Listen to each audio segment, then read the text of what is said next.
as the radio voice of the team, as a guy who, is part of a podcast that the Boston Celtics themselves run. I recognize you may not be the, as free speaking as random fans out on Twitter would be. You heard me for the last 21 years. Well, but at the same time, this is really the first time that I can remember that ownership has come under fire.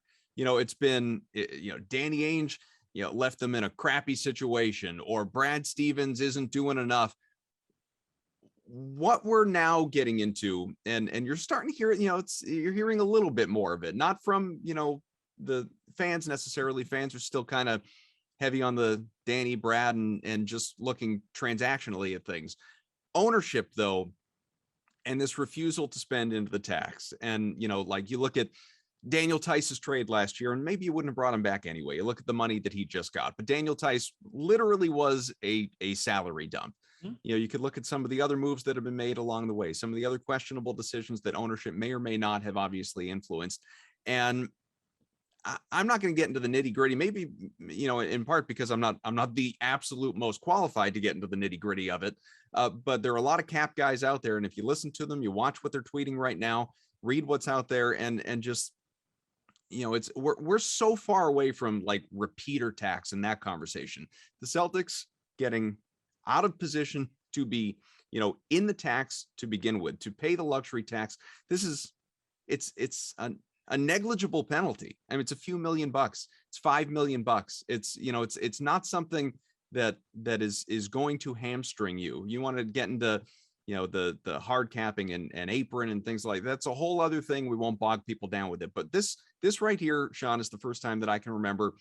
Now it's going to the ownership level of, after a decade of listening to, Wyc Grousbeck and company say, we'll pay into the tax for a contender. It's seeming that to even have a chance to contend, you need to pay into the tax. And what this team, the approach that it's taking right now, financially, just financially, I can understand why there are a lot of fans out there that are upset. Well, of course. And that's, by the way, that's a fan's job. It's not a fan's job to count the pennies and to do the books, and fans don't know and don't care. And that's fine. How much money the Celtics lost last year. When you are a team that sells out every game and you have 3/4 of your ticket sale money disappear last year because of the pandemic. Obviously, some teams got hurt more than others that way. I get it. It's what I was saying earlier about where are you spending your money? Does anybody think that Wyc Grousbeck and the ownership and the managing partners ever wouldn't vote to spend whatever it took to get Kevin Durant or Giannis or something like that to get? There's no discussion. But as I said earlier, you do run into, from time to time in this business, discussion like, are we going into the tax? Are we paying? You want to pay whatever. Again, I do too. You get the headache when you start. You get the popsicle headache, right? When you start wandering into this, what each thing means. But do you go over cap limits? And by the way, in addition to there's money limits, there's also flexibility limits too, without going too far down this road, and things you can't do when you go into different levels of you're not allowed to sign a mid-level exception guy. Maybe you can't get if you're at a certain tax. So it's not just money, but money's the thing too. Do you want to go over certain thresholds to add a player that might be a 10 or 12 minute a game guy?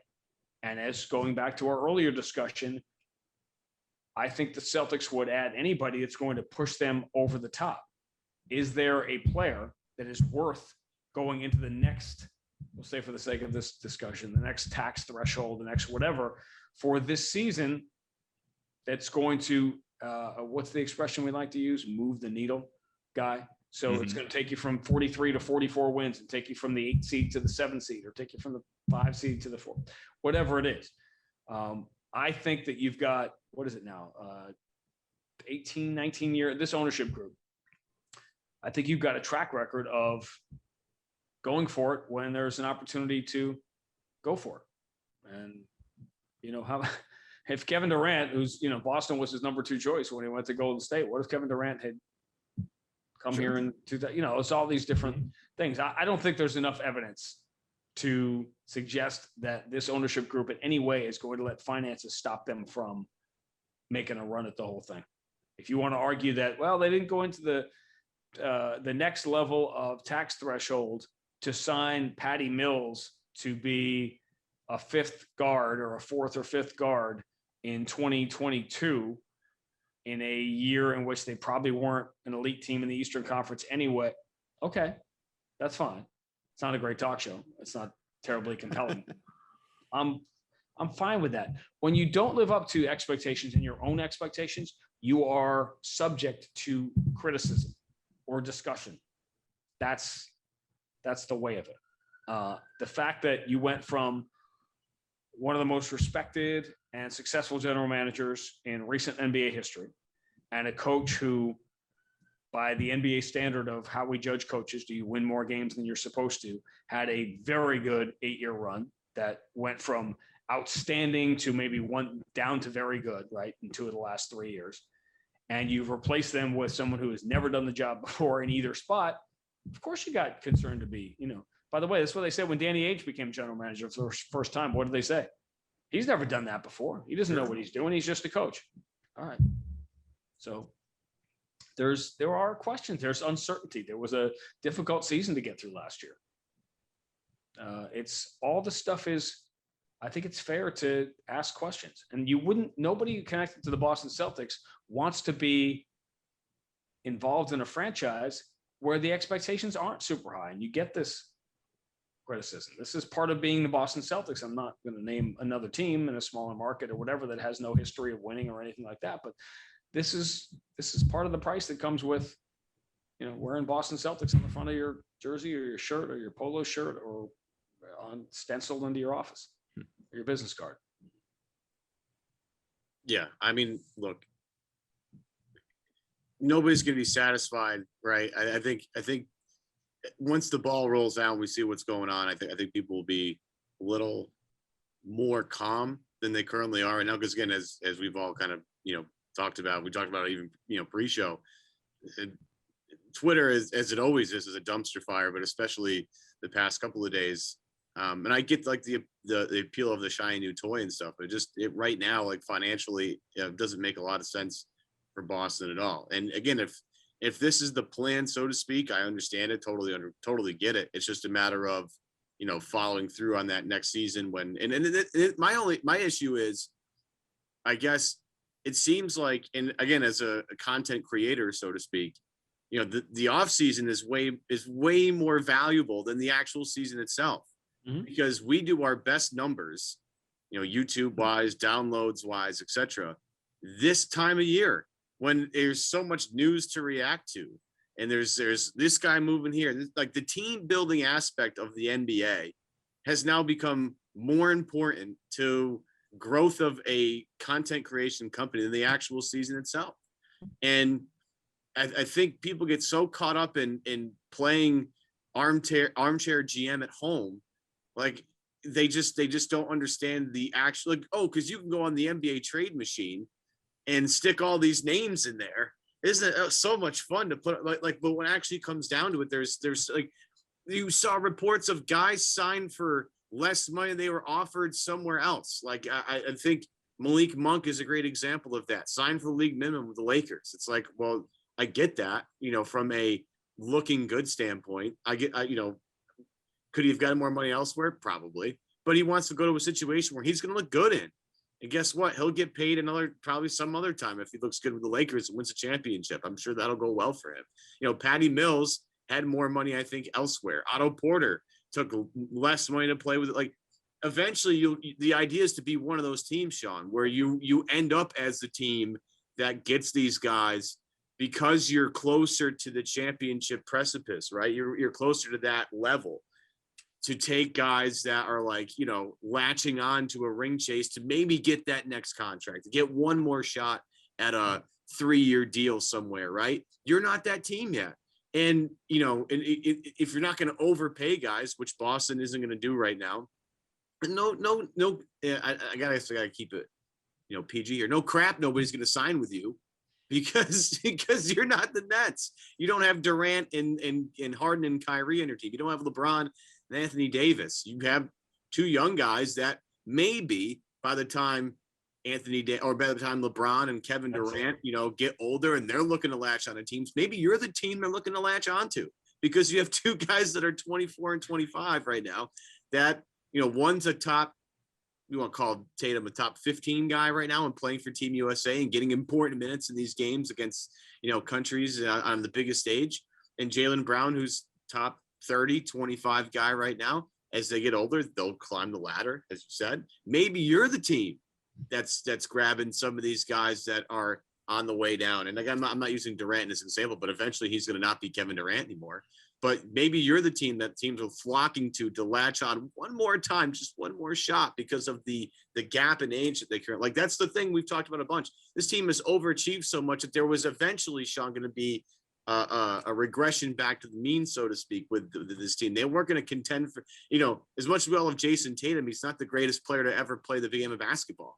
It's going to take time for Tatum to get to that elite level of the Durants, the LeBrons, the Currys of the world. So, as sexy as it's not, they're just not in that particular realm right now. And it just makes more financial sense for a team that, and again, Adam is all over ownership in terms of not willing to spend, but there's real money at stake here. And those guys, they have to think about that going now and going forward.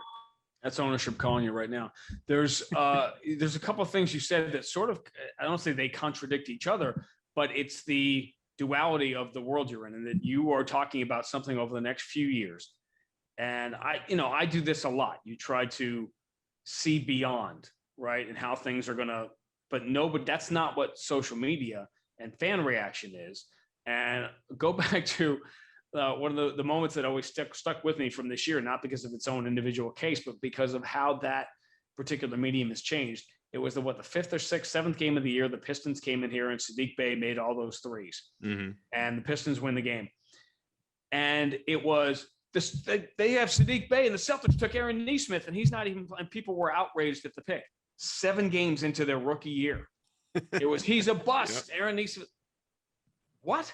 Like, he could be, if Aaron Nesmith was the worst player in NBA history, he wouldn't be a bust 7 games in to his NBA career. That's just not, it's just not possible. But that's how do you manage dealing with the noise? The noise is all about right now versus what you're talking about, which is the plan and how things could work out in a perfect world. And one of the reasons the 2019 Celtics didn't work is because those guys that want to come and play with the guys in the prime of their career who have a chance to win a championship need to be the older guys that you're talking about, the former elite players, the former best player on a certain team who's ready to become a role player. The 2019 Celtics tried to do that with young guys, with Tatum and Terry Rozier and guys who were still in their first contracts, and it doesn't work then. It has to be guys who've already made their money and gotten their contracts and now just want to win, because this league is set up to get yours in the first few. You got to get through that rookie contract, right? Before you can actually establish yourself. And it's not just all about money. It's about saying you're a player in this league. For Terry Rozier, yeah, he wanted to get paid. Everybody wants to get paid.